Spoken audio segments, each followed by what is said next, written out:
Assalamu alaikum wa rahmatullahi wa barakatuh.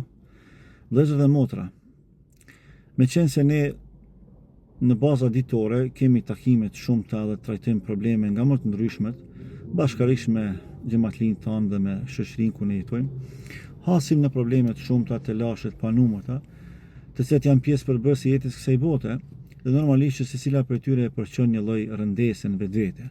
Por ajo që vrehet kohëve të fundit është një lloj negativiteti që krijohet dhe që përçohet tek të tjerët pikërisht nga këta persona të cilët nuk e kuptojnë thelbin e sprovimit, nuk e kuptojnë thelbin e jetës, ndonë se mund të jenë edhe besimtarë të Allahut të Madhërisht.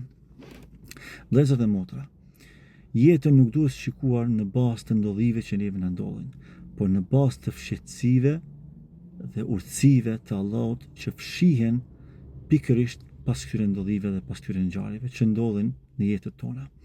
Allahu thënë në Kur'an: "Wa asa an takrahu shay'an wa huwa khayrun lakum."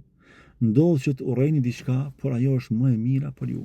Është më e mira për ju në këtë botë, më e mira për ju në botën tjetër.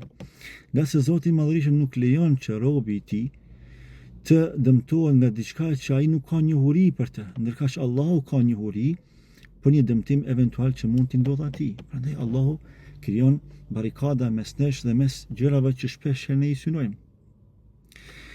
Ne e kemi për detyrë që të mendojmë pozitivisht, fillimisht për Allahun, pastaj çdo gjë që ka të bëjë me jetën që Allahu na ka dhënë, si dhunti dhe dhuratë nga ana e tij për ne.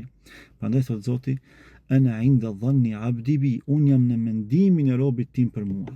Nëse ai mendon mirë, ajo do ta gjej, nëse ai mendon keq, ajo do ta gjej. Pra çdo gjë ka të bëjë me mënyrën se si ne i qasemi jetës, para se gjithashtu në mënyrën se si ne e konceptojmë Zotin. Dhe në kuadër kësaj ka të bëjë me mënyrën se si ne i qasemi Allahut nga ajo që ai ka caktuar për ne, nga mënyra se si ai na trajton neve dhe nga mënyra se si ai dhe çfarë kërkon për nesh. Pra sa më shumë pozitivitet, mendime të mira për Allah, mendime të mira për jetë. Pozitiviteti në Islam nuk do të thotë injorim i vështirësive, por do të thotë bindje e thellë dhe këmbgulje e palëkundshme në arritjen e rezultateve të frytshme, nga se asgjë nuk vije e dëmshme nga Allahu i Madhërisht.